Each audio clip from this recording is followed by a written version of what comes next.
lecture, which talks about this SPRINTT project that was already mentioned by Dr. Studensky before.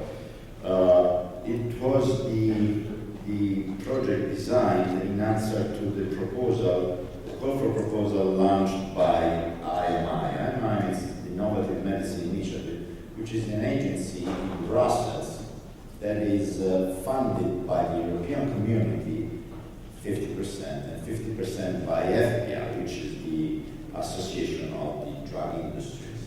And they want to have innovative projects, and this was one of those, developing innovative therapeutic interventions against physical frailty and sarcopenia as a prototype geriatric indication. This was usually, as it happens, very pressed by the industry, which is understanding that the frontier of frailty, it's something that has to be taken in account. And it was also obtained, it's a large amount of funding, because of the stubbornness of Dr. Del Signore, who's seated just there in the front row, who pushed very much, because of their previous participation and belonging to IMA.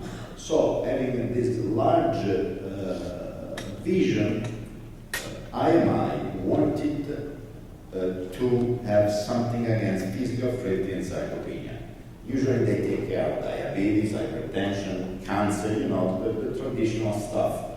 This is the first different topic, a very geriatric topic, but a difficult topic, because they wanted also to identify a precise target population, because that's the final need, for at least for the industry. Because if you have a population, you can have a drug against the problem of that population.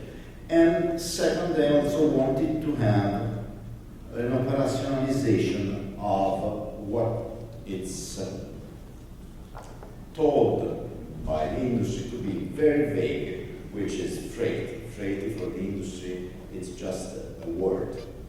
So we needed to identify the population and to operationalize frailty, and specifically physical frailty. So what we have done, we went back to the function, which is the core business for geriatricians, and function is also the core business of sarcopenia and frailty, because function is in the middle. It's the unique core business for both of them. So at the end, we came up with these figures which represent the identification of the target population and the operationalization, at least of physical frailty, not full frailty, but at least physical frailty. So we put together on this gray line sarcopenia with the symptoms belonging to physical frailty: weakness, slow walking speed, and balance problem. We removed all the other symptoms belonging to frailty in general, and we also had the SPPB between 3 and 9, because SPPB measures weakness, slow walking speed, and balance problems. But we identified the range where our sarcopenia and physical frailty patient fit better. And this range was picked up because, of course, over 9 you have robust people, so there is no need to intervene. And below 3, they are not able to perform the 400 meters in less than 50 minutes, so they are already disabled. So we tried to avoid the ceiling and the floor effect, and we had in the middle a clearly identified and measurable population. So at the end of the game, we gave to physical frailty the same dignity that has congestive heart failure chronic obstructive pulmonary disease and peripheral arterial disease. Because, as all the others, we have a measurable biological substrate, which is sarcopenia. By the way, we picked up the FNIH definition, and our patient will be selected according to FNIH measurements and selection. And not only, but the clinical manifestations are included and measurable with a specific scale, like it happens with the treadmill walking distance for the peripheral arterial disease or the 6-minute walking test for the others.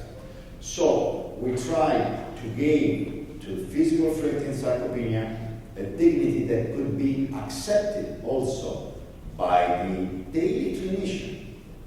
Not only the possibility of running a randomized clinical trial, but also to make a step further for the general audience of the clinicians. So, this is the idea. 1,500 participants. The kickoff meeting will be the 4th of May, and we are supposed to start recruitment by September. 14 clinical sites in 9 European countries. And what is important are the inclusion criteria. Inclusion criteria are all belonging practically to functionality.